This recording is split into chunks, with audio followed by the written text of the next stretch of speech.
नमस्कार दोस्तों, मैं हूं संजना बिष्ट और स्वागत है आपका मेरे चैनल में। महाभारत के युद्ध को सबसे विनाशकारी युद्ध माना जाता है। लाखों लोग वीरगति को प्राप्त हुए थे। ग्रंथों के अनुसार यह युद्ध धर्म और अधर्म के लिए हुआ था, जिसमें धर्म की जीत हुई थी। जो पक्ष धर्म की तरफ था तो वह पांडवों की तरफ से लड़ रहा था, और जो पक्ष अधर्म की तरफ था वह कौरवों की तरफ से लड़ रहा था। कौरवों ने सबसे बड़ा अधर्मी दुर्योधन को कहा जाता है, लेकिन युद्ध के बाद दुर्योधन को स्वर्ग मिला और कौरवों के साथ देने वाले सभी योद्धाओं को भी स्वर्ग मिला था। तो आखिर कौरवों को किस कारण स्वर्ग मिला, इसका जवाब भी हम महाभारत में ही मिलेगा। महाभारत के युद्ध के 36 साल बाद जब महाराज युधिष्ठिर ने हस्तिनापुर का राजपाट अभिमन्यु के पुत्र परीक्षित को सौंप दिया था, क्योंकि जब भगवान श्री कृष्ण ने अपना देह त्याग दिया तब युधिष्ठिर समझ गए कि अब पांडवों को भी पृथ्वी से जाने का समय हो गया, और फिर परीक्षित को हस्तिनापुर का राजपाट सौंपकर वो चारों भाई और द्रौपदी सर्व शरीर स्वर्ग जाने के लिए निकल गए। इसी क्रम में चलते हुए उनके साथ एक कुत्ता भी चल दिया। तभी पांचों पांडव तीर्थों से होकर हिमालय पहुँचे, जहाँ भगवान शिव ने उन्हें स्वर्ग का रास्ता बताया। इस तरह पांडव स्वर्ग की ओर प्रस्थान करते गए।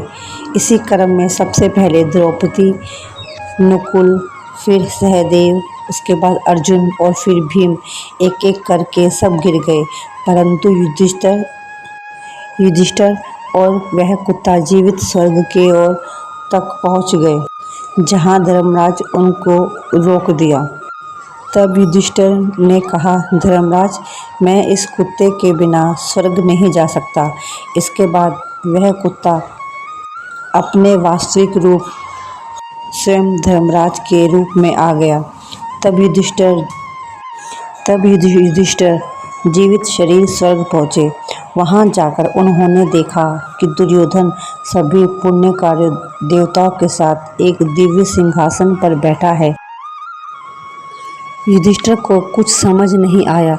तब उन्होंने नारद मुनि से बोला, जिसकी वजह से हमने अपने लोगों को खोया है, सारी पृथ्वी उजड़ गई है, जिसने कई बार हमें मारने की साजिश करी है, जिसने द्रौपदी के लाज के बारे में एक क्षण भी ना सोचा, और जिसने 16 साल के अभिमन्यु को मारते समय संकोच न किया, आज वो ऐसे स्वर्ग के सिंहासन पर बैठा है। मैं इसके साथ एक क्षण भी यहाँ नहीं रह सकता। मुझे वहीं भेज दो जहाँ मेरे भाई हैं। तब नारद जी मुस्कुराते हुए बोले, तुम ऐसी वाणी क्यों बोल रहे हो? दुर्योधन ने युद्ध करके वीरगति प्राप्त करी है। तुम सब भाइयों के साथ एक क्षत्रिय की तरह लड़ा है। भीम के साथ भी युद्ध करने में नहीं डरा और उसके साथ भी क्षत्रिय की तरह युद्ध किया। उसके बाद युधिष्ठिर का क्रोध शांत हो गया, तो उसने उनसे कहा कि उसने अपने भाइयों से मिलने की इच्छा प्रकट की। इसके बाद देवदूत युधिष्ठिर को एक ऐसे लोक में ले गए जहाँ चारों ओर अंधेरा ही अंधेरा था, जहाँ की हवा में गंध आ रही थी। चारों तरफ लोकन का स्वर आ रहा था और कौवे घूम रहे थे। तब भी युधिष्ठिर अपने भाइयों से मिलने के लिए यम के पीछे पीछे चलता रहा।